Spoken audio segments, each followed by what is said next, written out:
All right, users out there, Dusty Geiger, sixthreezero.com. We're trying to talk to you today about buying your first e-bike.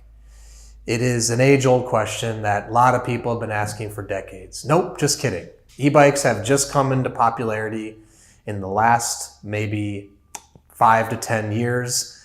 Big reason for that is technology. Technology has gotten much cheaper, simpler, easier to install on bikes, more affordable for lots of people. So lots of key, very important things to think about when buying your first e-bike. Number one, thinking about really what are your needs with this e-bike. And the reason I say that is because the price ranges of e-bikes can range from as little as $500 all the way up to $10,000, $15,000. So we've got to know what you need.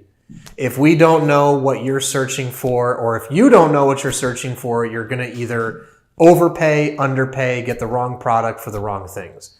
So there are lots of different things that dictate the price in e-bikes. The biggest one, I would say, number one, is going to be battery size. A big cost of the e-bikes are the battery. Lithium-ion batteries can be very expensive the larger and larger you go up. So understanding the capacity is very important. So that would relate to how many miles do you expect to ride at a time? How long do you think, how fast do you think you'll ride when you're riding? So all of those questions, answering those questions will help us, if we're helping you find one of our e-bikes, helping us understand, what battery size is right for you. Because you don't want to overpay. If you're not going to ride, let's say more than 10 miles, then you don't want to get a super big battery. You can always charge it at home in between rides. However, if you're going to commute to work 30 miles each way, let's just say hypothetically, we need to get you a really big battery. The other thing really to know is motor size. So motor and battery, those are the only two things really that change from a normal bike to an electric bike, because obviously, non-motorized bikes don't have a motor or a battery. Those are the only two things increasing the cost of an e-bike. So when you see an e-bike and you're wondering, wow, why is it so much more expensive than a normal bike? It's all because of the battery and the motor. And if it seems like too much, well, take it up with the lithium-ion factories, because right now lithium-ion is still a fairly new technology in terms of its adoption into the mass market. It's getting more and more popular. However, lead-acid batteries still dominate the battery industry. The future is more in the lithium-ion side, but the costs are still expensive for the capacity that you get. So on the motor side, same thing. Motors come in lots of different wattages, 250, 350, 500, 750.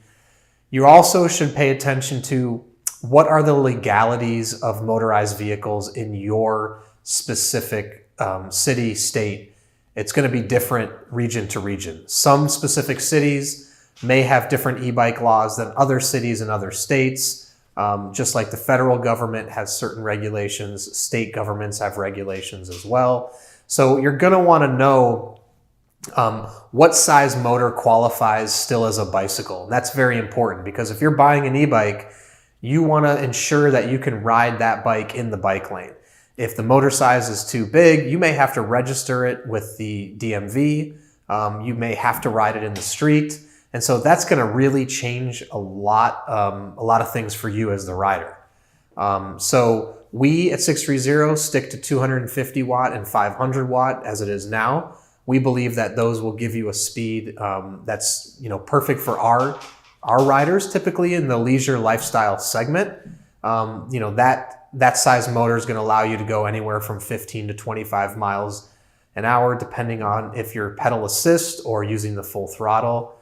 And we use batteries that will generally let you ride about 30 to 50 miles per charge, depending on how fast you're going, the size of the rider using it, things of that nature.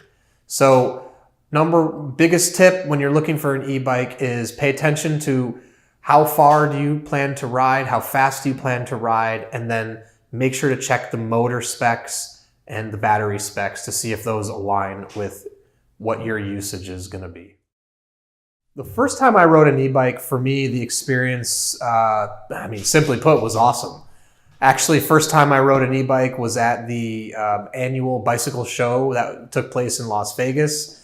They had an outdoor demo site where you could test ride all the new company's products. And at the time, e-bikes were just but a blip on the radar. And, there was a few manufacturers that had dipped into e-bikes, and it wasn't really well known out in the marketplace. And I hopped on one, and it was like just pure bliss straight away. It was so cool, so fun. They had a track set up. It was like racing through full throttle.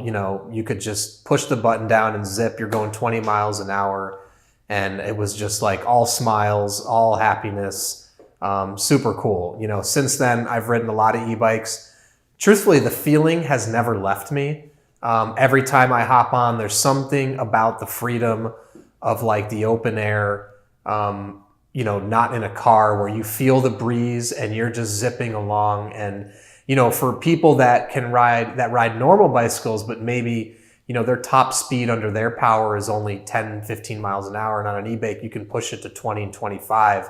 And that breeze in your face, it's just like freedom. It just feels super cool. The kind of distance you can go without even breaking a sweat is just awesome.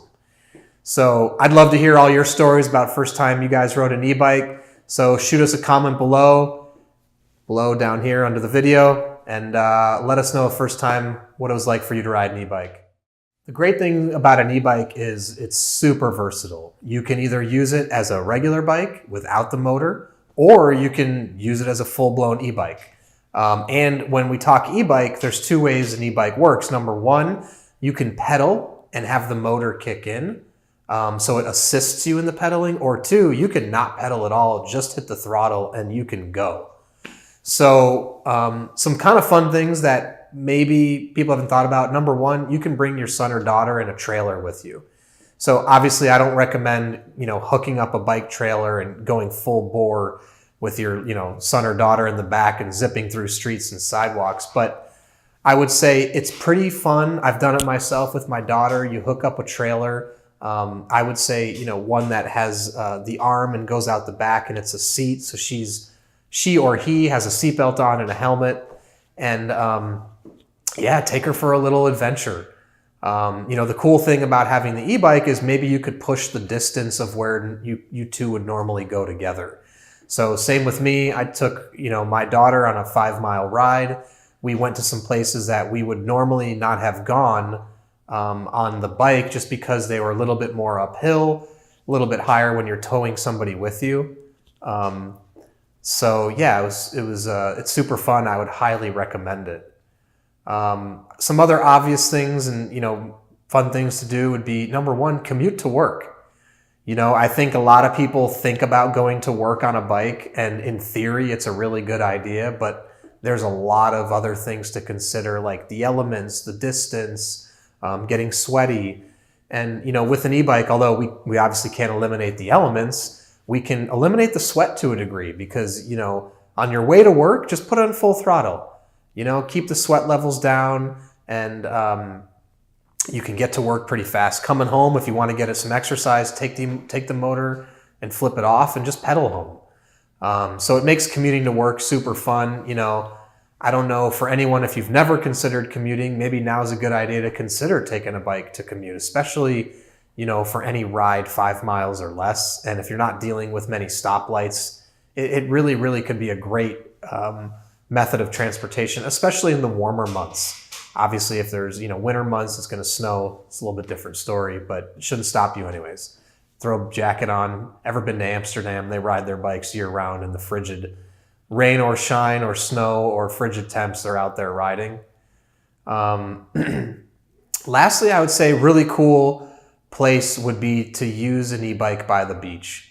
Whether or not it's your e-bike or you rent one, I know in a lot of places now there's rental shops that rent e-bikes, and especially in California, specifically where we are from, say, Redondo Beach up north to Santa Monica, it's about a 15 to 17 mile ride. If you can get an e-bike and just drive the coastline, it's so much better than being in a car. because you're going to be right on the water. You can stop, go in the sand, park your bike, keep going. And you know what? You can use your power as much as you want. You can use the motor, not use the motor, and it'll turn, you know, if you did a round trip and it's 30 miles, you know, you don't have to break a sweat if you don't want to. So it's really, really cool. If you can't get out to Southern California, try to find, you know, some beach or waterfront near you, whether it be a lakefront, East Coast, wherever it may be. It's a whole other experience of feeling the ocean breeze in your face, unlike a car, because of how close you can get to the water.